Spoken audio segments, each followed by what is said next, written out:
Assalamualaikum warahmatullahi wabarakatuh. Ketemu lagi saya dengan Lu'lu'atul Mahsunah. Untuk pertemuan kali ini kita akan membahas belajar orang dewasa dan pendidikan luar sekolah. Pendidikan untuk orang dewasa, belajar untuk orang dewasa, maksudnya apa ya? Perlu nggak sih orang dewasa belajar lagi? Nah, untuk jawaban pertanyaan itu akan kita bahas dalam materi berikut ini. Ya, kenapa belajar orang dewasa harus ada dalam kajian pendidikan luar sekolah? Kenapa ya? Yuk kita bahas lagi.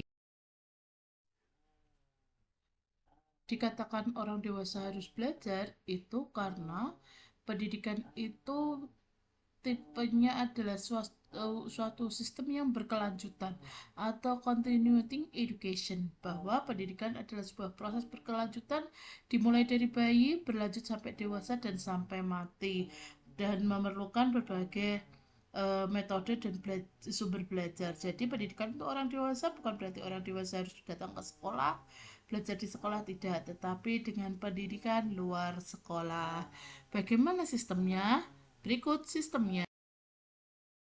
Sistem untuk metodologi pendidikan orang dewasa itu kita berdasar kepada istilah lifelong education dan continuing education, di mana uh, belajar itu seumur hidup ya, dan selalu berkelanjutan.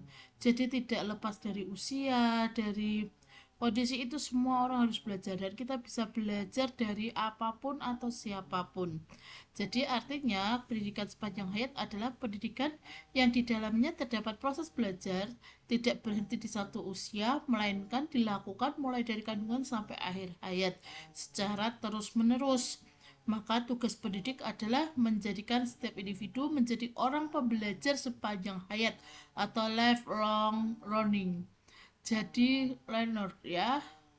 Jadi kita harus menyiapkan peserta didik kita nantinya menjadi manusia-manusia yang siap untuk melaksanakan kegiatan pembelajaran, belajar dari apapun dan siapapun dalam kehidupan mereka masing.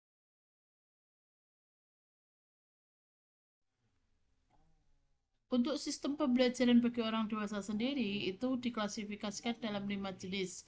Jadi tidak seperti pembelajaran di sekolah ya. Jadi sistemnya seperti belajar yang berkelanjutan, belajar sebagai pembaharuan, belajar untuk pengkaderan, belajar populer, belajar kehidupan berkeluarga, di mana dalam masing-masing itu mempunyai makna sendiri. Yang pertama yaitu belajar berkelanjutan. Artinya apa? Artinya orang dewasa di sini bisa mengikuti jenjang pendidikan yang ada. Misalnya kita, walaupun kita sudah dewasa, kita bisa mengambil uh, S2, S3 untuk mencapai gelar profesor atau seseorang yang ahli dalam bidang tertentu. Belajar sebagai pembaharuan maksudnya apa?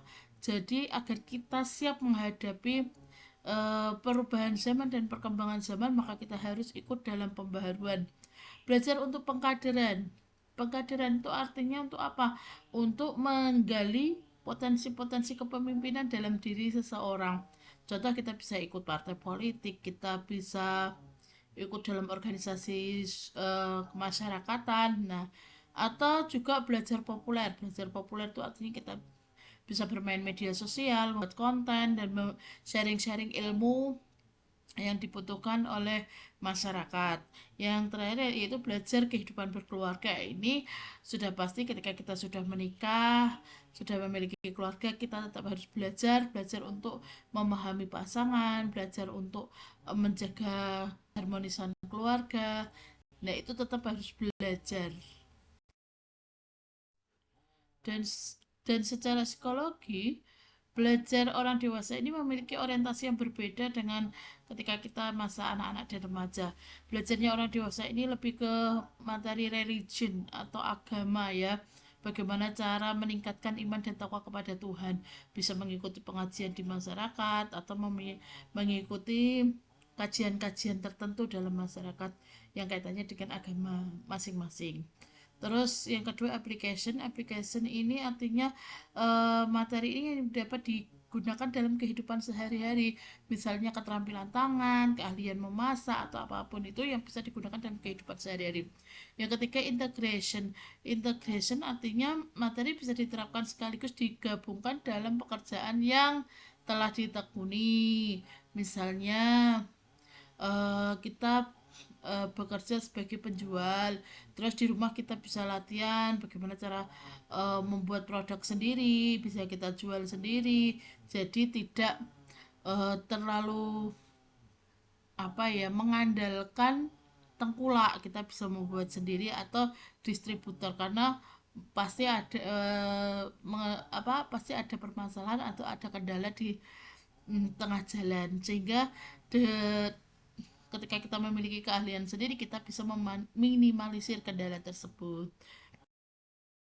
Selanjutnya, kita belajar tentang bagaimana cara orang dewasa belajar. Jadi tidak harus duduk di meja di dalam kelas, enggak. Cara belajar adalah orang dewasa lebih menyukai pembelajaran yang praktis. Artinya cepat, tidak banyak memakan waktu. Misalnya kajian cukup 1 sampai 2 jam ya. Karena orang dewasa memiliki tugas yang lain atau tanggung jawab yang lain. Ekonomis artinya tidak perlu bayar. Misalnya mau bayar pun tidak yang menguras kantong. Contoh, mengikuti majelis taklim, hanya cukup membayar atau membawa uang infak saja, nanti yang akan disalurkan kembali untuk kegiatan kemanusiaan. Yang ketiga, metodis yaitu menggunakan metode tertentu yang bisa mereka terima dan mereka pahami. Yang selanjutnya itu realistis itu sesuai kenyataan dan sesuai dengan apa yang dibutuhkan, jadi mereka akan merasa nyaman dalam mengikuti pembelajaran karena merasa ada manfaat yang mereka rasakan langsung. Demikian yang dapat saya sampaikan. Terima kasih. Assalamualaikum warahmatullahi wabarakatuh.